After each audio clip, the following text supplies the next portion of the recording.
I'm Darley Newman, and we're here at Dreamland Barbecue at the original location in Tuscaloosa, Alabama. In this episode, we're combining food with history for a tasty exploration throughout the state of Alabama.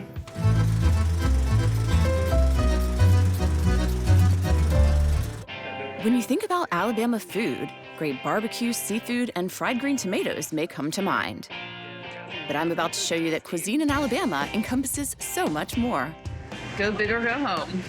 I took on the task of eating my way through Alabama for 2 half-hour episodes that would hopefully share more about Alabama's history, culture, and people through the food.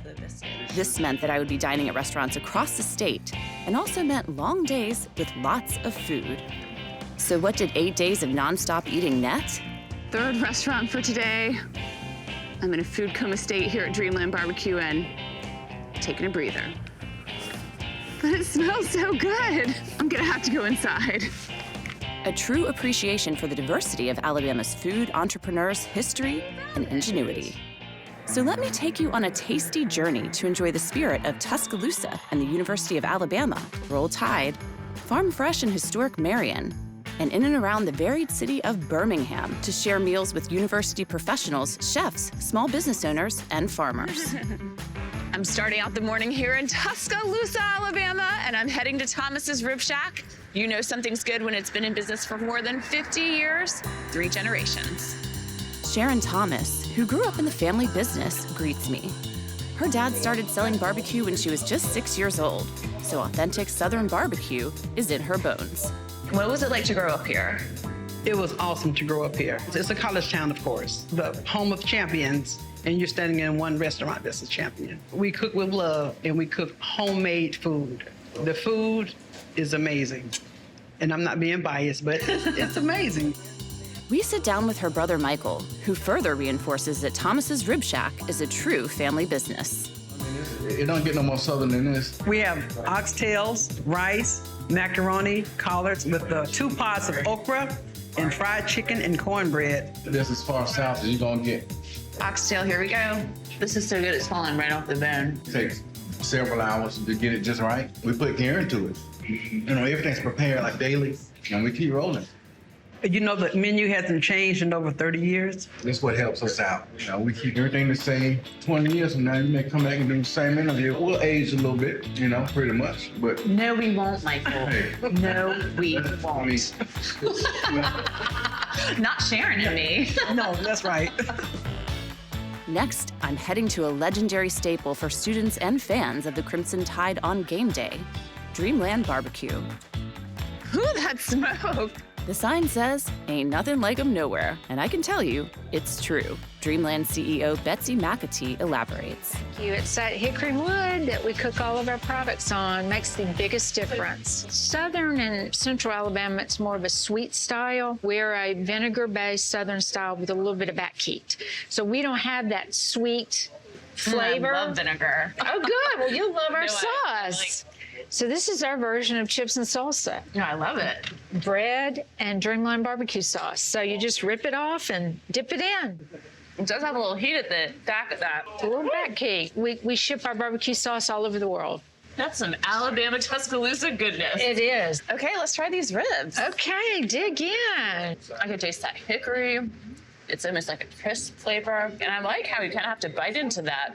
Right. It's not falling off the bone. It's not a fall off the bone type rib because we cook over an open pit, so it yields a different flavor profile. These places that are handed down through generations, they keep history alive and they keep us coming back for more. We're just honoring that tradition every day when we cook and serve our product for all our raving fans. You got another one, you can add me to the list. Awesome, awesome.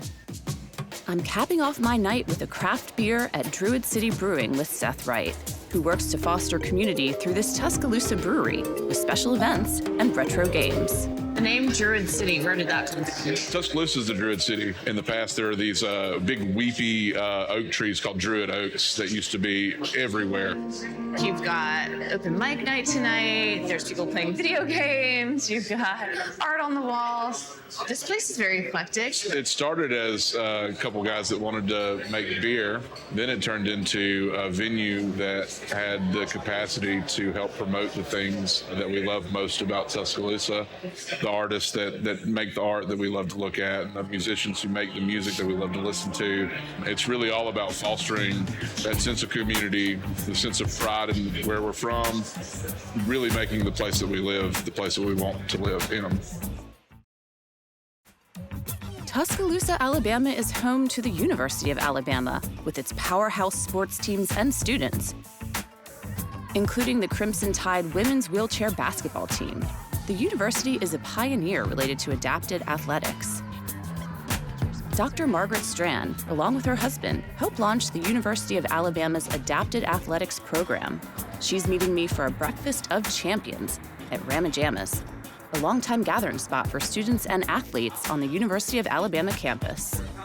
Adapted athletics is sort of the umbrella term for all adapted sports. And so the idea is that these are the same sports, just adapted, right, for athletes with disabilities. At the University of Alabama, we are the only program in the country that has 2 facilities that were designed and built specifically for an adapted athletics program. What are some changes that need to occur to move adapted athletics forward into the future? Sport can be a vehicle for both exclusion and inclusion, right? It first was about race, then it was about gender, and now it's about disability, right? We're going to keep those people out. Also, a lot of times the misconception is that it's just like feel good and it's not competitive, and it's like, oh, that's so great, you're in a wheelchair and you play sport. And that's not what it is at all. It's incredibly competitive. I think everyone is thinking more, hopefully, about how to make all things that we do more inclusive, because it makes the world more interesting. I agree. Now we're gonna fuel up. This is double bacon, double sausage, double eggs, a lot of cheese, and apparently a triple biscuit. They're not messing around here at Ramajamas. No.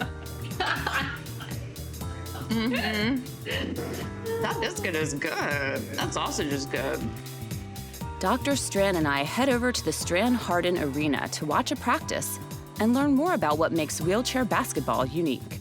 All of the chairs have camber, so the wheels are slanted out. That keeps them more stable. It allows them to spin faster. To shoot with just your arms, you have to be really strong, and so we work a lot in the weight room.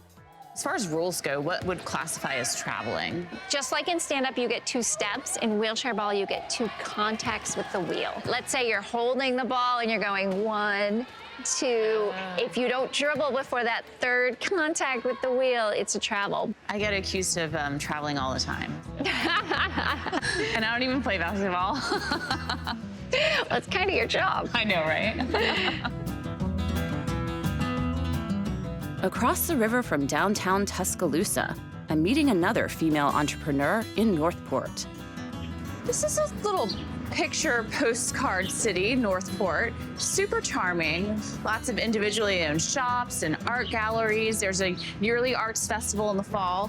And I'm heading here to a restaurant that's been around since the 1930s, City Cafe. And it is your classic meat and 3. In the South, if you go to a meat and 3, you'll have a choice of meats and 3 vegetables for your meal. And there are authentic places, like City Cafe, where some locals come for 1 or more meals each week or day. All right, so we're gonna try you out with a hamburger steak, onions and gravy, cabbage, potato, greens, and cobbler. How's that sound? Sounds great. I belly up to the lunch counter where owner Jeannie Brown introduces me to her history in the restaurant business. So this is your family's place. You grew up here. Yes, ma'am, I sure did. My father bought it in 1974, and he actually worked here in high school before he bought it. And he had to work 2 jobs when he first bought it. And my mom also had to work 2 jobs, but it's been in our family since 1974. This meat and 3, they have the hamburger steak with the onions and the gravy. It's on the menu every day, so I decided I would test that out. I love when a burger is a little bit charred on the outside, nice and moist on the inside, and that gravy is good. Let's do a big old bite. I'm a big fan of this meat and 3. It's that feel-good cooking that you want to have when you're missing your mom or you're missing home. This is the place to come.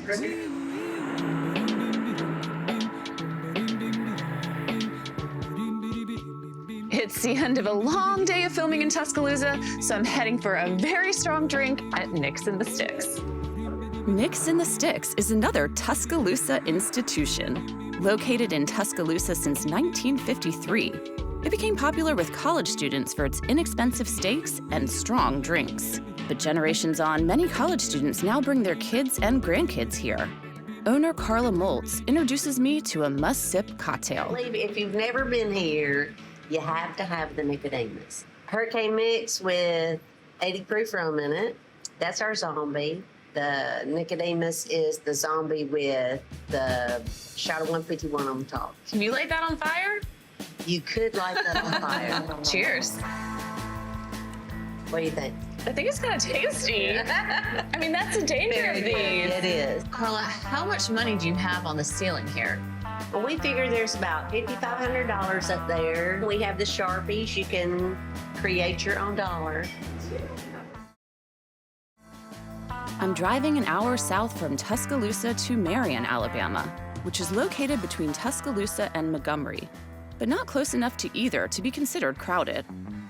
Though a bit off the beaten path, Marion has some heavy-hitting history, the home of Coretta Scott King and the location where she wed Martin Luther King Jr. Marion was where Jimmy Lee Jackson was murdered, sparking the Selma to Montgomery March and other events related to the civil rights movement. I'm here to meet a James Beard award-winning chef who runs workshops in a historic antebellum mansion, and meet a local who was born and raised here to better understand this small town's history. I've gotten up early to make biscuits with Chef Scott Peacock. Named Best Chef in the Southeast by the James Beard Foundation, his biscuits have graced the cover and pages of numerous publications, including the New York Times and Gourmet magazine. Are you a biscuit maker? No, I'm an observer of fine chefs all over the world. But Chef Peacock's biscuit making experience is more than just making pretty biscuits. It's life lessons. So it doesn't make the prettiest pan of biscuits because you've got all these scraps on there, but the leavings have much to give. The leavings are the scraps of dough that are left over after you stamp out the rounds to make good-looking biscuits. Chef Peacock encourages you to bake those leftovers.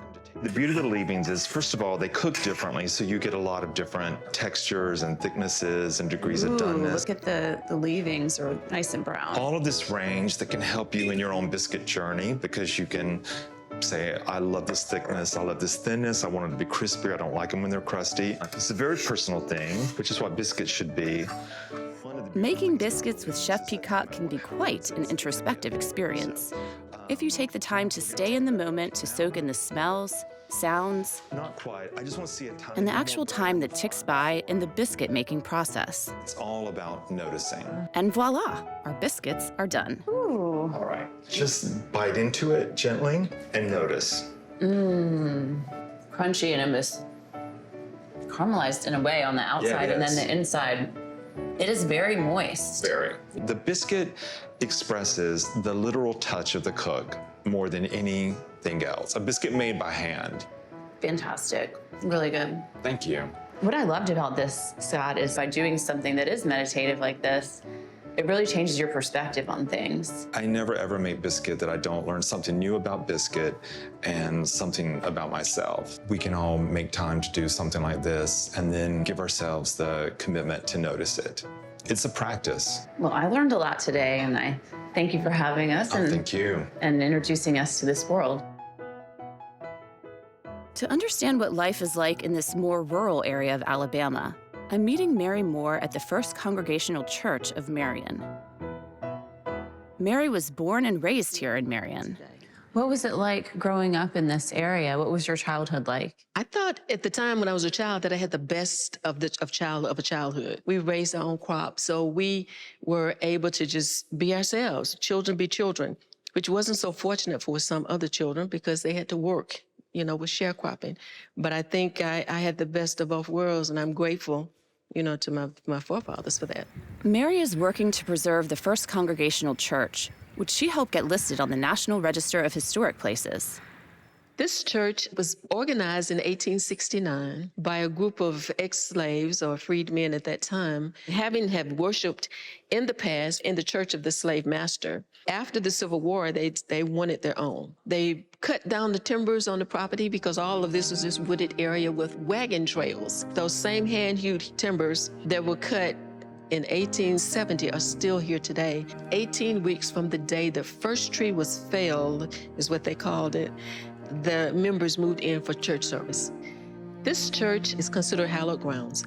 God has protected it through the wind, the storm, the rain.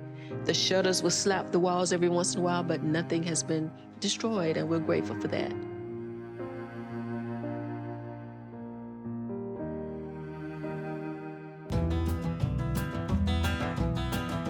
I'm going out to a local farm that welcomes travelers to experience organic and regenerative farming, just outside of downtown Marion.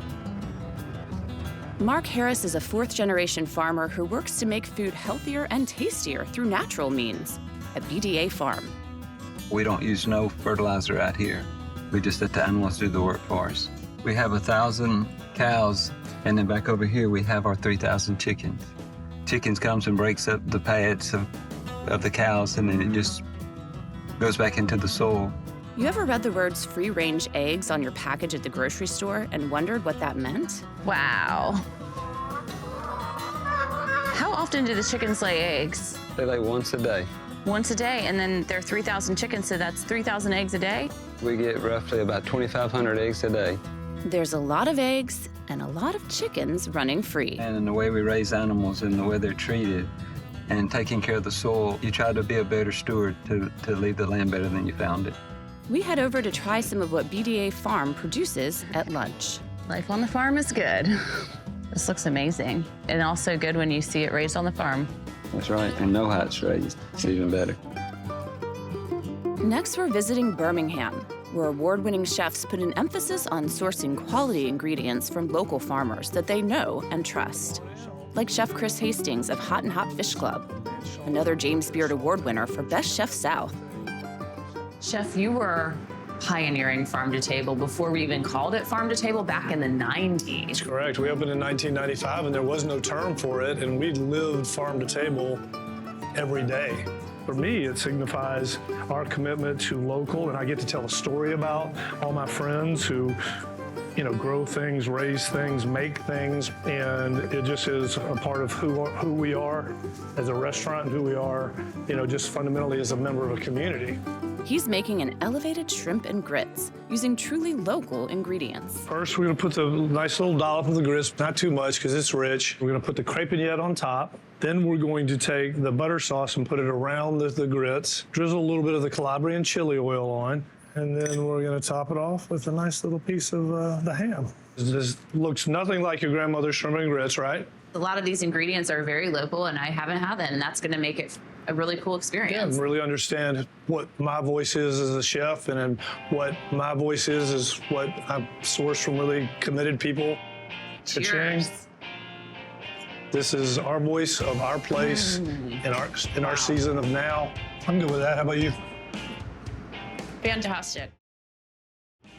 Just steps away from Hot and Hot Fish Club, local farmers sell to restaurants and locals at the market at Pepper Place. One of our award winners, we won Birmingham's Best again last year. The Salsa Showdown with our medium and our two sweet ones. Oh, good. When I got here in 1995, this market had not been created. So I had to go out and meet these farmers one at a time. We as chefs could not do what we do every day if it were not for great farmers.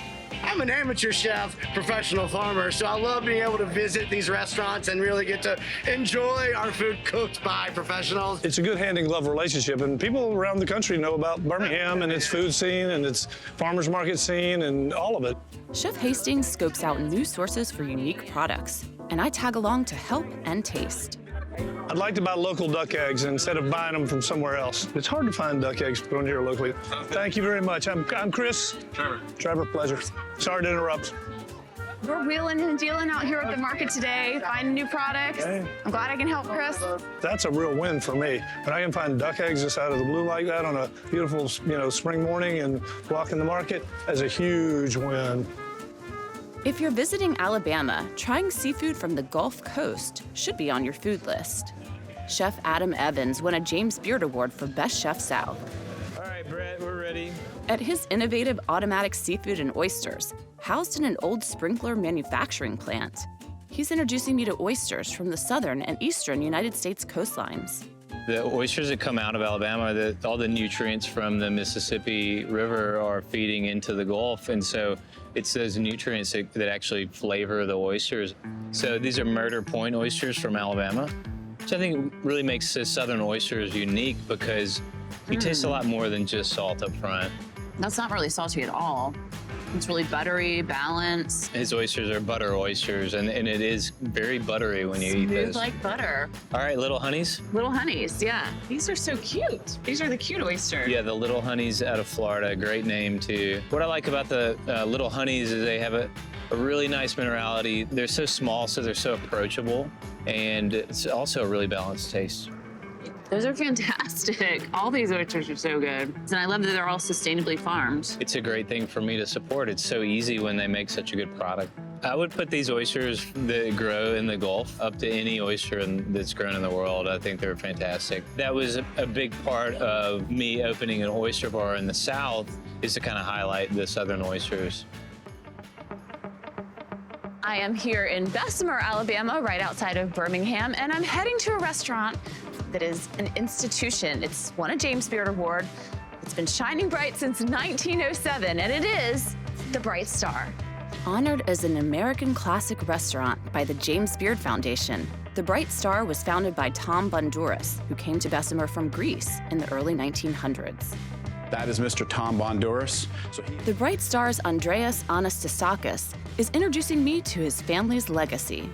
How does it feel to carry on this family legacy? They made me the offer to come here and be a part of the Bright Star, and it took me about 10 seconds to decide yes. So we're stepping back in time here. Absolutely. So right here, this is the Coach Bryant booth. And the reason that Coach Bryant sat in this booth, if he came in here after a big win, he walked through the front door and he took his time and walked down here just like we did, and the whole restaurant cheered for him. If he was in a bad mood after a loss, he snuck in through the kitchen and nobody would know he was here. So if you're a football fan, this is the booth for you.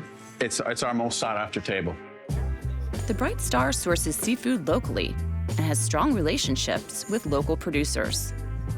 Here we have our snapper throats. This menu item dates back to the 1930s, when Andreas's uncle discovered that snapper throats are quite tender and meaty. Not wanting to waste any parts of the fish, he put them on the menu, and they've been a hit ever since. Delicious.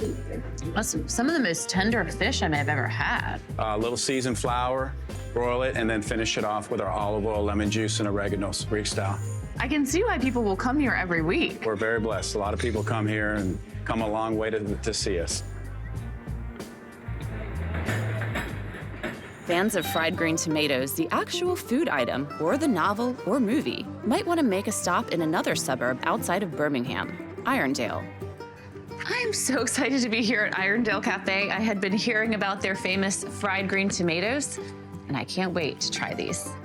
Author Fannie Flagg made the Irondale Cafe famous, and many people travel here today because of her book, Fried Green Tomatoes at the Whistle Stop Cafe, which was later made into a major movie starring Kathy Bates, Jessica Tandy, and Mary Louise Parker. What we gonna get for you for fried green tomatoes? Fried green tomatoes, for sure. Today, patrons at Irondale Cafe can choose what they want from a large menu and dine indoors or outside. It's just fried up really nicely. Crisp on the outside, juicy tomato on the inside, and of course, you have all the lore behind this place, which makes eating a fried green tomato here so special. If you love trains and train watching, this is your cafe because they're coming by every few minutes. You can see them and hear them inside or outside at Irondale Cafe. Well, I'm back here at the University of Alabama, ending my trip in Tuscaloosa. And there's so many restaurants to choose from. Tuscaloosa is just one example of a community we visited where friendship, food, history, and people combine to really share experiences together. I'm Darley Newman, and thanks so much for joining me to discover food and history throughout the state of Alabama. And thanks for watching. You know it's so good when nobody's talking. I just have to point out, Mark and I both have New York hats on. Is there a big craft beer scene, or is one brewing? Is one brewing? It's one brewing. I see what you did right there. here. Yeah, it is. You can't even taste the alcohol. I guess that's the danger of the Nicodemus. It's the Nicodemus. I guess that's the danger of the Nicodemus.